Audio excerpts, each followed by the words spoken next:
ഈ വാർത്താ പകലിലെ പ്രധാന റിപ്പോർട്ടുകളുമായി വാർത്താമഴ ആരംഭിക്കുന്നു. ഞാൻ എസ് വിജയകുമാർ. മുണ്ടക്കൈ ഉരുൾപൊട്ടൽ ദേശീയ ദുരന്തമായി പ്രഖ്യാപിക്കാനാകില്ലെന്ന് കേന്ദ്രം. നിലവിലെ മാനദണ്ഡങ്ങൾ അനുസരിച്ച് ദേശീയ ദുരന്തമായി പ്രഖ്യാപിക്കാൻ വ്യവസ്ഥയില്ലെന്ന് കേന്ദ്ര ആഭ്യന്തര സഹമന്ത്രി നിത്യാനന്ദ റായ് വ്യക്തമാക്കി. സംസ്ഥാനത്തെ ദുരന്ത നിവാരണ ഫണ്ടിൽ ആവശ്യത്തിന് പണമുണ്ട് എന്നാണ് കേന്ദ്രത്തിന്റെ വാദം.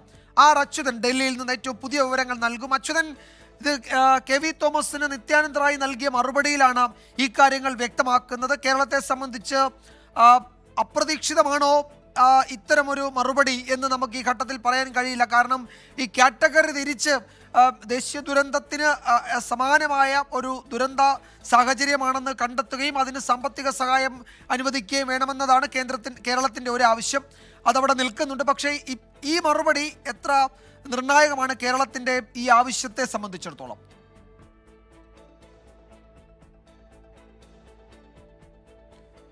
വിജയകുമാർ സൂചിപ്പിച്ചതുപോലെ തന്നെ മുണ്ടക്കൈ ചൂരൽമല ഉരുൾപൊട്ടൽ ദുരന്തം, ദുരന്തത്തിന് പിന്നാലെ ഇതുമായി ബന്ധപ്പെട്ട് ആവശ്യപ്പെടുന്നത് ദേശീയ ദുരന്തമായി പ്രഖ്യാപിക്കണം. ഒപ്പം തന്നെ സംസ്ഥാനം ഒരു അടിയന്തരമായ ഒരു തുക അത് ഇതിൻ്റെ ദുരന്ത നിവാരണം ഉൾപ്പെടെയുള്ള പ്രവർത്തനങ്ങൾക്കായി ആവശ്യപ്പെടുന്നുണ്ട്. എന്തായാലും അത്തരമൊരു പരാമർശമൊന്നും ഈ കത്തിലില്ല. അതായത് നൽകാൻ ഉദ്ദേശിക്കുന്ന അടിയന്തര തുക സംബന്ധിച്ചോ കേരളം ഇതുമായി ബന്ധപ്പെട്ട നൽകിയ നിവേദനം സംബന്ധിച്ചോ ഒരു തരത്തിലുള്ള മറുപടിയും ഈ കത്തിലില്ല. മറിച്ച് പറയുന്നത് ഈ ദേശീയ ദുരന്തമായി പ്രഖ്യാപിക്കാൻ കഴിയില്ല എന്ന് അടിവരയിട്ട് പറയുന്നു. അതിന് പറയുന്ന കാരണം ഈ SDRFിന്റെയും NDRFിന്റെയും നിലവിലെ മാർഗനിർദ്ദേശങ്ങൾ അനുസരിച്ച് ഒരു ദുരന്തത്തെയും ദേശീയ ദുരന്തമായി പ്രഖ്യാപിക്കാൻ കഴിയില്ല എന്നുള്ളതാണ് കേന്ദ്ര ആഭ്യന്തര സഹമന്ത്രി നിത്യാനന്ദ റായ് ഈ കത്തിലൂടെ മറുപടി നൽകിയിരിക്കുന്നത്. ഒപ്പം തന്നെ ഇതുമായി ബന്ധപ്പെട്ട ചില കണക്കുകൾ കൂടി മുന്നോട്ട് വയ്ക്കുന്നുണ്ട്. അതായത് ഈ ദുരന്തവുമായി ബന്ധപ്പെട്ട സംസ്ഥാനത്തിന് നൽകിയ സഹായങ്ങൾ, സംസ്ഥാന ഫണ്ടിൽ എത്ര തുക നീക്കിയിരിപ്പുണ്ട് എന്നടക്കമുള്ള രണ്ട് കണക്കുകൾ കൂടി ഈ കത്തിൽ പറയുന്നുണ്ട്. അതിലൊന്ന് 388 കോടി രൂപ നടപ്പ് സാമ്പത്തിക വർഷത്തിൽ സംസ്ഥാനത്തിന് കൈമാറി എന്നുള്ളതാണ്. അത് രണ്ട് ഗഡുവായി ആ തുക നൽകി എന്നുകൂടി കത്തിൽ പറയുന്നു. മറ്റൊന്നൊരു 394 കോടി രൂപ അത് സംസ്ഥാനത്തിൻ്റെ SDRF ഫണ്ടിൽ നീക്കിയിരിപ്പുണ്ടെന്ന് അക്കൗണ്ടന്റ് ജനറൽ 2024 ഏപ്രിലിൽ അറിയിച്ചിരുന്നതായി കൂടി പറയുന്നുണ്ട്. അത് രണ്ടും പരിഗണിക്കുമ്പോൾ ഈ നിലവിലെ ദുരിതാശ്വാസ പ്രവർത്തനങ്ങൾക്ക് ആവശ്യമായ തുക സംസ്ഥാനത്തിൻ്റെ കയ്യിലുണ്ട് എന്നതാണ് ഇതുമായി ബന്ധപ്പെട്ട കേന്ദ്ര സർക്കാരിൻ്റെ വാദമെന്നുള്ളത്.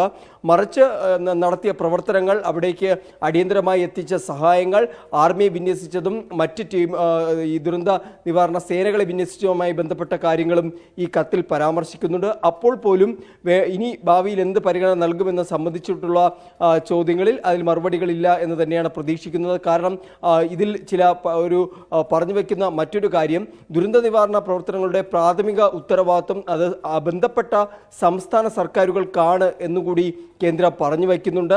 എന്തായാലും ഭാവിയിൽ തുടർന്നും സഹായങ്ങൾ ഉണ്ടാകും എന്ന് ഉറപ്പ് നൽകുന്നു എന്നുകൂടി പറഞ്ഞ് അവസാനിപ്പിക്കുന്നതാണ് ഈ കത്തെന്നത്. എന്തായാലും ദേശീയ ദുരന്തമായി പ്രഖ്യാപിക്കുവാനുള്ള മാർഗനിർദ്ദേശങ്ങൾ അത് നിലവിലെ SDRF NDRF മാർഗനിർദ്ദേശങ്ങളിലില്ല.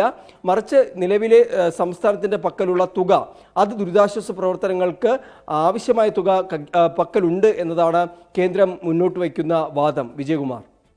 യെസ്, ഒരു ദേശീയ ദുരന്തമായി പ്രഖ്യാപിക്കാൻ നിലവിലെ സാഹചര്യത്തിൽ വ്യവസ്ഥയില്ല എന്നാണ് കേന്ദ്ര സർക്കാർ പറയുന്നത്. നേരത്തെ ഹൈക്കോടതിയിൽ പറഞ്ഞതുപോലെ നൽകിയ സഹായം സംബന്ധിച്ച് ചില കാര്യങ്ങൾ ആ കത്തിൽ കേന്ദ്ര ആഭ്യന്തര സഹമന്ത്രി നിത്യാനന്ദ റായ് വ്യക്തമാക്കുകയും ചെയ്യുന്നുണ്ട്. ഈ വിഷയത്തിൽ സജീവമായ രാഷ്ട്രീയ പ്രതികരണങ്ങൾ കൂടി ഈ വാർത്താ പകൽ വന്നു. ചൂരൽമല ദുരന്തത്തെ അതിതീവ്ര ദുരന്തമായി കണക്കാക്കാനാകില്ല എന്ന കേന്ദ്ര നിലപാട് ഞെട്ടിക്കുന്നതാണെന്ന് മന്ത്രി PM മുഹമ്മദ് റിയാസ് പ്രതികരിച്ചു. ഒരു നാട് തന്നെ ഇല്ലാതായി, ഇത് വയനാടിന് നേരെയുള്ള വധശ്രമമാണെന്നും മന്ത്രി പറഞ്ഞു. ചൂരൽമല ദുരന്തം നമുക്കറിയാം, അതിതീവ്ര ദുരന്തം. കെട്ടിടങ്ങൾ തകർന്നു, കൃഷിനാശമുണ്ടായി, ഒരുപാട് പേർക്ക് പരിക്കേറ്റു, 403 പേർ കൊല്ലപ്പെട്ടതിൻ്റെ അപ്പുറത്തേക്ക് ഒരു നാടില്ലാതായി. ആ ദുരന്തത്തെയാണ് അതിതീവ്ര ദുരന്തമായി കണക്കാക്കാനാകില്ല എന്ന് 4 മാസം കഴിഞ്ഞപ്പോൾ കേന്ദ്ര ആഭ്യന്തര സഹമന്ത്രി ഒരു കത്ത് കേരളത്തിൽ നൽകിയിരിക്കുന്നത്. ഇത് വയനാടിന് നേരെയുള്ള വധശ്രമമാണ്. വയനാട് ഇനി ഒരിക്കലും ഉയർത്തെഴുന്നേൽക്കരുത്, കേരളം ഇതിന്റെ ഭാഗമായി പ്രയാസപ്പെടണം എന്ന ഒരു കാഴ്ചപ്പാടാണ് ഇതിലൂടെ കാണുന്നത്. ഉരുൾപൊട്ടൽ ദേശീയ ദുരന്തമായി പ്രഖ്യാപിക്കാത്ത കേന്ദ്ര സർക്കാർ നിലപാടിനെതിരെ ശക്തമായ പ്രതിഷേധം ആരംഭിക്കുമെന്ന് LDF കൺവീനർ TP രാമകൃഷ്ണൻ പറഞ്ഞു. കേന്ദ്രം ഒരു സഹായവും ഇതുവരെ നൽകിയിട്ടില്ലെന്നും TP രാമകൃഷ്ണൻ കൂട്ടിച്ചേർത്തു. കേന്ദ്ര ഗവൺമെന്റ് ഒരു സഹായം ഇതുവരെയും നൽകിയിട്ടില്ല. കേന്ദ്ര ഗവൺമെന്റ് ഇത്തരമൊരു നിലപാട് സ്വീകരിച്ച് നിൽക്കുമ്പോൾ തന്നെ കേരള ഗവൺമെന്റ് പറഞ്ഞെന്താ, ഇവരെ പുനരധിവാസത്തിന് വേണ്ടി പ്രഖ്യാപിച്ച പദ്ധതികളിൽ നിന്ന് ഒരണുപോലും കേരളം പുറകോട്ട് പോകില്ല. കേന്ദ്ര ഗവൺമെൻറ് ഇക്കരെ ഒരു നിലപാടെടുത്തിട്ട് അങ്ങേയറ്റത്തെ പ്രതിഷേധാർഹമാണ്. ശക്തമായ പ്രതിഷേധം ഇത്തരം പ്രശ്നങ്ങളിൽ ഉയർന്നു വരും. ബഹുമാനപ്പെട്ട പ്രധാനമന്ത്രി വയനാട് വന്ന സമയത്ത് പറഞ്ഞു, ഈ ദുരന്തത്തെ എല്ലാം പറഞ്ഞുകൊണ്ട് അദ്ദേഹം പറഞ്ഞു ആവശ്യമായ സഹായം ചെയ്യും. സഹായം ഇതുവരെ കിട്ടിയിട്ടില്ല. സഹായത്തിന് വീണ്ടും കേന്ദ്രം സഹായം നൽകുമെന്ന് പ്രതീക്ഷിക്കുകയാണ് കേരളം. ഇപ്പോൾ ഈ ദുരന്തം ഇതൊരു ദേശീയ ദുരന്തമായി പ്രഖ്യാപിക്കില്ല എന്നുള്ള നിലപാട് കേന്ദ്രം എടുത്തിട്ടുണ്ടെങ്കിൽ കേന്ദ്രത്തിൻ്റെ സമീപനമാണ് അത് വ്യക്തമാക്കുന്നത്. കേന്ദ്ര തീരുമാനത്തിനെതിരെ മുസ്ലിം ലീഗും രംഗത്തെത്തി. കേരളത്തോടുള്ള കേന്ദ്രത്തിന്റെ സമീപനമാണിത്, തെരഞ്ഞെടുപ്പിലൂടെ കേന്ദ്രത്തിന് മറുപടി പറയാനുള്ള സമയമാണെന്നും പി കെ കുഞ്ഞാലിക്കുട്ടി പ്രതികരിച്ചു. അത് അവർ റിസർച്ച് ചെയ്തുകൊണ്ടിരിക്കുകയായിരുന്നു ഇത്രയും സമയം എന്നുള്ളത് ഞങ്ങൾക്കൊക്കെ മനസ്സിലായിട്ടുണ്ട്. അല്ലെങ്കിൽ പ്രൈം മിനിസ്റ്റർ വന്നു പോയതിന്റെ പിറ്റേന്ന് പ്രഖ്യാപിക്കേണ്ടതാണ്. പ്രഖ്യാപിക്കാതിരിക്കാൻ എന്താ വഴി എന്ന് നോക്കിക്കൊണ്ടിരിക്കുകയായിരുന്നു എന്നുള്ളത് ഞങ്ങൾക്കൊക്കെ മനസ്സിലായിട്ടുണ്ട്. ഇതേപോലെയുള്ള സംഭവം ഉണ്ടായപ്പോൾ എല്ലായിടത്തും ദേശീയ ദുരന്തമായി പ്രഖ്യാപിച്ചിട്ടുണ്ട്, സഹായം കൊടുത്തിട്ടുണ്ട്. ഇത്രയും സമയമായിട്ട് ഒരു ഇന്ററിം ഹെൽപ്പ് പോലും കേന്ദ്ര ഗവൺമെന്റ് കൊടുത്തില്ല. കണ്ണിച്ചോരല്ലാത്ത നിലപാടാണ് എടുത്തത്. വാങ്ങി എടുക്കുന്ന കാര്യത്തിൽ ഉമ്മൻചാണ്ടി ഗവൺമെന്റിനൊക്കെ ഉണ്ടായിരുന്ന ആ ഒരു ഉത്സാഹം ഇടത് ഗവൺമെന്റിനില്ല. ഇപ്പോൾ വരുന്ന ഒരു പ്രധാന വാർത്തയിലേക്ക് വാർത്താമഴ കടക്കുകയാണ്. ആത്മകഥാ വിവാദത്തിൽ ഇ പി ജയരാജൻ പാർട്ടിക്ക് വിശദീകരണം നൽകും. നാളത്തെ CPM സംസ്ഥാന സെക്രട്ടേറിയറ്റിൽ സ്വന്തം ഭാഗം വിശദീകരിക്കും. പുസ്തകം പൂർത്തിയായിട്ടില്ലെന്നും പ്രസാധനത്തിന് ആരെയും ഏൽപ്പിച്ചിട്ടില്ല എന്നും സെക്രട്ടേറിയറ്റിനെ അറിയിക്കും. ആർ ശ്രീജിത്ത് വിവരങ്ങൾ നൽകും. പാലക്കാട്ട് നിന്നാണ് ശ്രീജിത്ത് ചേരുന്നത്. ശ്രീജിത്ത്, എന്തൊക്കെയാണ് ഇക്കാര്യത്തിൽ നാളത്തെ സംസ്ഥാന സെക്രട്ടേറിയറ്റിൽ EP വിശദീകരിക്കാൻ പോകുന്നത്? ഒരു ഇടവേളയ്ക്ക് ശേഷമാണെന്ന് തോന്നുന്നു EP സംസ്ഥാന സെക്രട്ടേറിയറ്റിൽ പങ്കെടുക്കുന്നത് തന്നെ, അല്ലേ?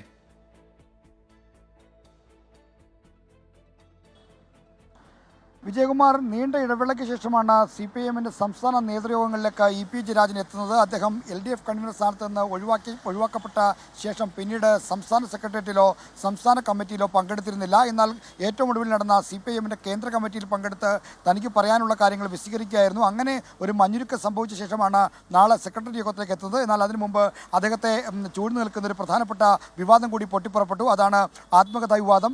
ഈ ആത്മകഥാ വിവാദത്തിൽ സംഭവിച്ച എന്താണെന്നുള്ള കാര്യങ്ങൾ ഇ പി ജയരാജൻ നാളെ പാർട്ടിയെ നേരിട്ട് അറിയിക്കും. നാളത്തെ സെക്രട്ടറി യോഗത്തിൽ പങ്കെടുത്തുകൊണ്ടായിരിക്കും സ്വന്തം ഭാഗം ഇ പി ജയരാജൻ വിശദീകരിക്കുക. പുസ്തക എഴുതുന്നു എന്ന കാര്യം താൻ നേരത്തെ പരസ്യമായി പ്രഖ്യാപിച്ചതാണ്. അത് പൂർത്തിയായിട്ടില്ല. ഇനിയും അത് എഴുതി തീരാൻ ബാക്കിയുണ്ട്. താൻ പ്രസാധനത്തിന് ആരെയും ഏൽപ്പിച്ചിട്ടില്ല. ഏതെങ്കിലും ആളുകളുമായി പ്രസാധനത്തിന് വേണ്ടി കരാർ ഒപ്പിട്ടിട്ടില്ല തുടങ്ങിയ കാര്യങ്ങളായിരിക്കും ഇ പി പാർട്ടി നേരത്തെ അറിയിക്കുക. പിന്നീട് എങ്ങനെയാണ് ഇത് സംഭവിച്ചതെന്ന കാര്യത്തെപ്പറ്റി ഇ പിക്ക് മാധ്യമങ്ങൾക്ക് മുമ്പിൽ കൃത്യമായ ഒരു മറുപടി നൽകിയില്ലെങ്കിലും പാർട്ടിക്ക് മുമ്പിൽ അദ്ദേഹം അതുമായി ബന്ധപ്പെട്ട കൂടുതൽ കാര്യങ്ങൾ പറയുമോ എന്നാണ് അറിയാനുള്ളത്. എന്തായാലും സ്വന്തം നിലപാടിനെ ന്യായീകരിക്കുന്ന തരത്തിലുള്ള ഒരു വിശദീകരണമായിരിക്കും നാളെ പാർട്ടി സെക്രട്ടേറിയറ്റ് നൽകുക.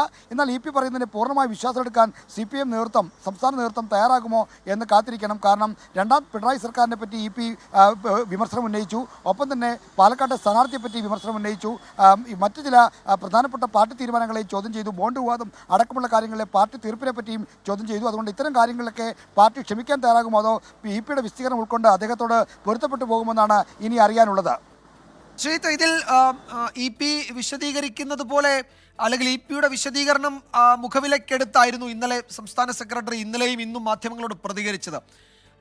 അത് ഒരു പാർട്ടി നിലപാടാണോ? അതിൽ ഒരു പരിശോധന പാർട്ടിയുടെ തലത്തിൽ നടക്കുമോ? ഇപ്പോൾ ദേശാഭിമാനിയുടെ മാധ്യമപ്രവർത്തകനോട് വിവരങ്ങൾ ആരാഞ്ഞു, അനൗദ്യോഗികമായ വിവരങ്ങൾ ആരാഞ്ഞു എന്നൊക്കെയുള്ള റിപ്പോർട്ടുകൾ ഉണ്ടായിരുന്നു. അപ്പോൾ ഈ പി പറയുന്നത് അപ്പുറത്തേക്ക് പാർട്ടി ഒരു അന്വേഷണം ഇക്കാര്യത്തിൽ നടത്തുക സ്വാഭാവികമായും സംഭവിച്ചേക്കില്ലേ?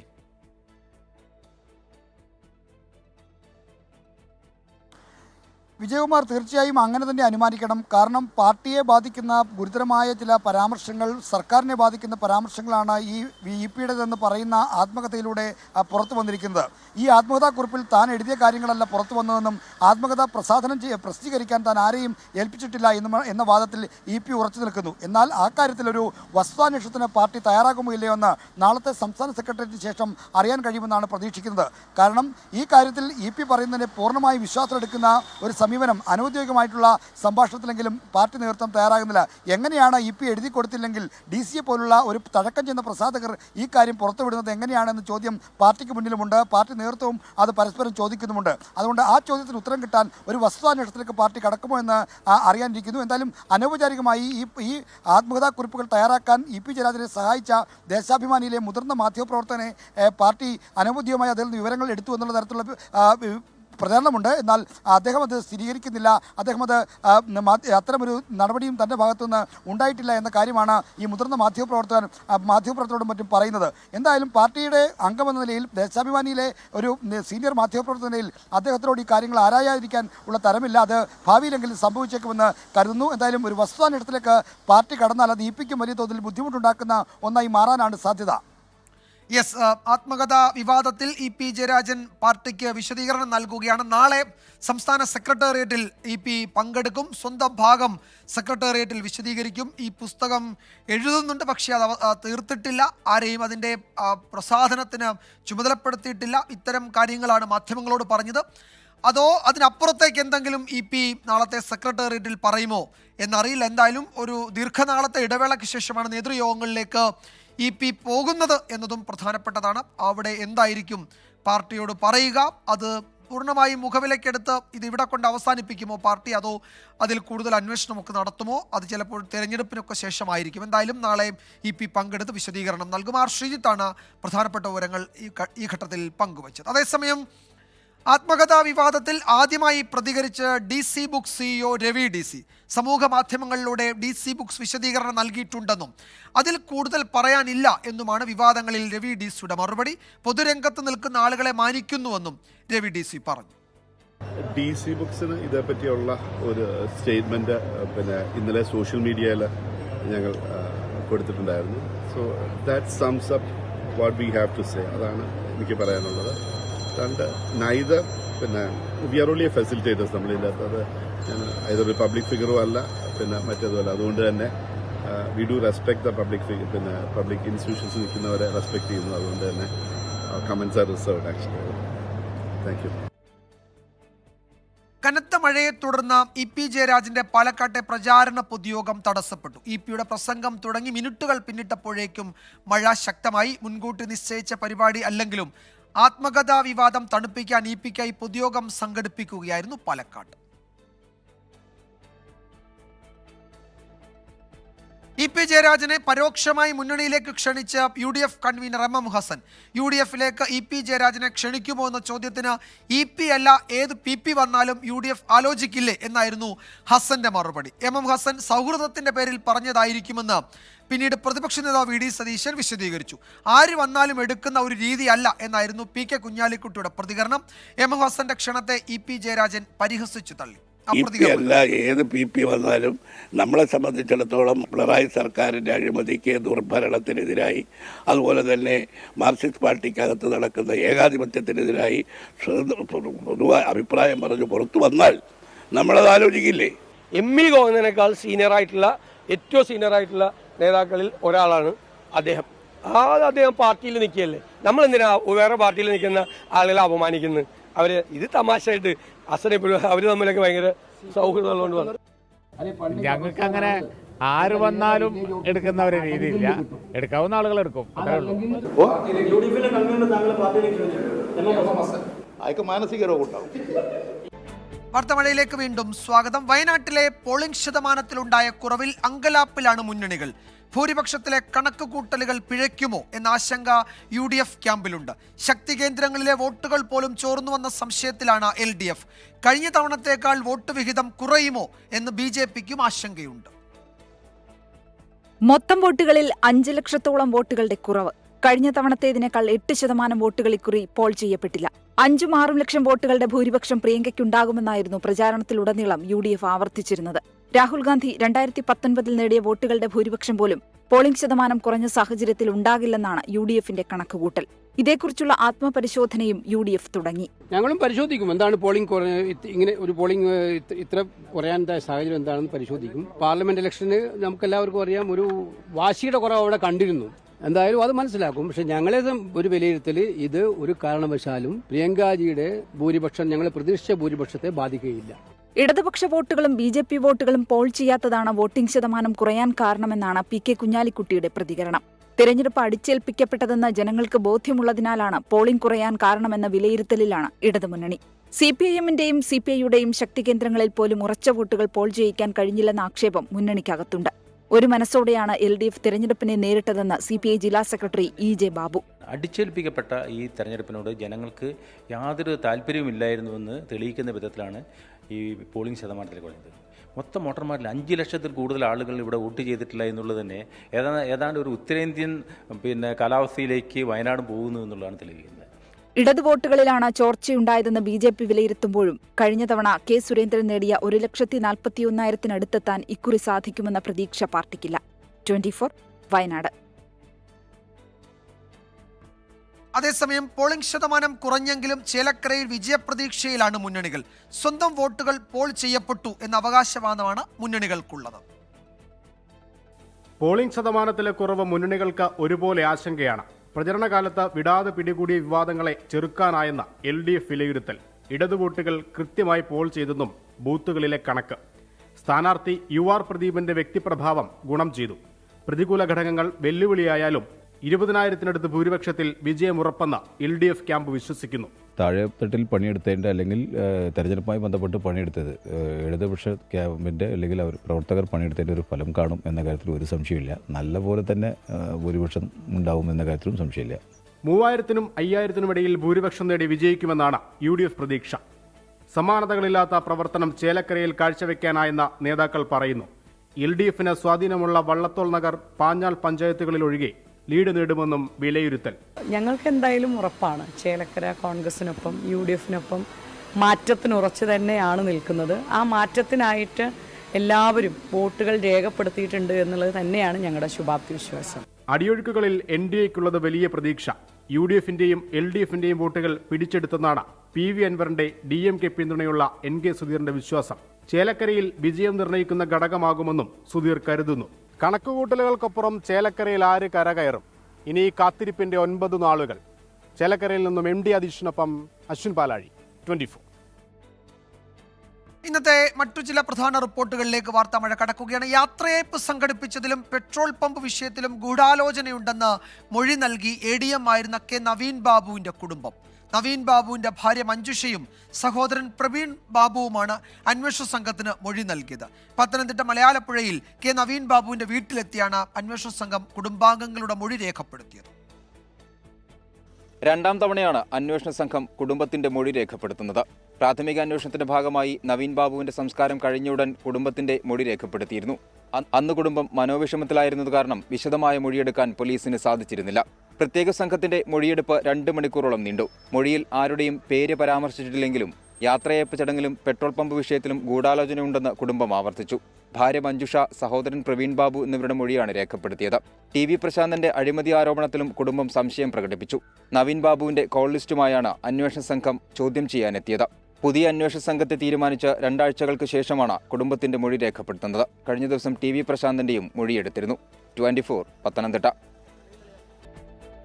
വാർത്താ മഴ തുടരുന്നു. ഇപ്പോൾ വരുന്ന ഒരു പ്രധാന റിപ്പോർട്ടിലേക്ക്. കാനഡ അറസ്റ്റ് ചെയ്ത ഖലിസ്ഥാൻ ഭീകരൻ അർഷ് ദല്ലയെ കൈമാറണമെന്നാവശ്യപ്പെട്ട് ഇന്ത്യ. നിലവിലെ അറസ്റ്റ് വിവരങ്ങൾ അറിഞ്ഞത് അന്തർദേശീയ മാധ്യമങ്ങൾ വഴിയെന്നും ഇന്ത്യ വ്യക്തമാക്കി. അച്യുതൻ വിവരങ്ങൾ നൽകും ഡൽഹിയിൽ നിന്ന്. അച്യുതൻ, ഇക്കാര്യത്തിൽ എന്താണ് കേന്ദ്ര വിദേശകാര്യ മന്ത്രാലയം ഔദ്യോഗികമായി കനേഡിയൻ സർക്കാരിനോട് ആവശ്യപ്പെട്ടിരിക്കുന്നത്?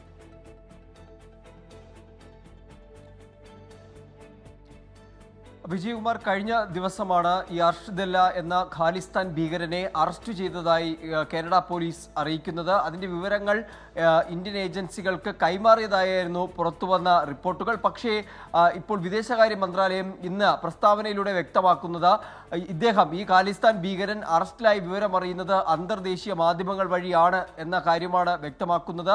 എന്തായാലും ആ റിപ്പോർട്ടുകൾ പുറത്തു വന്നതിന് പിന്നാലെ ഈ അർഷ് ദല്ല എന്ന് പറയുന്ന ഖാലിസ്ഥാൻ ഭീകരനെ കൈമാറണമെന്ന ആവശ്യം ഇന്ത്യ അറിയിച്ചതായി കൂടി വിദേശകാര്യ മന്ത്രാലയം വ്യക്തമാക്കുന്നുണ്ട്.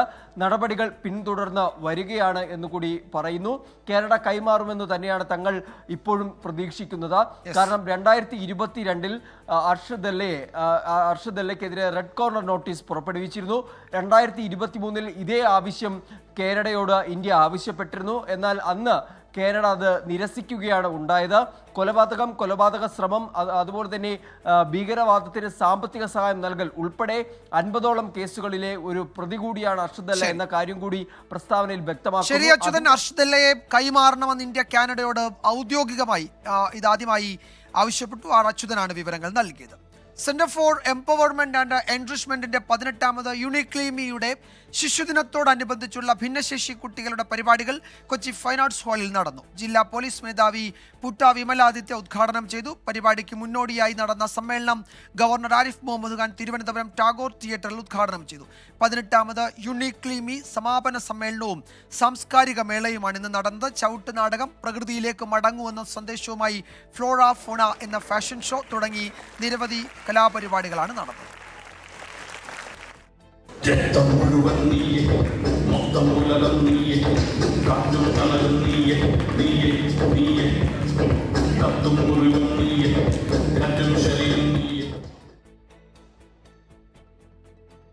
നോക്കാം ഇന്നത്തെ സ്വർണ്ണവില.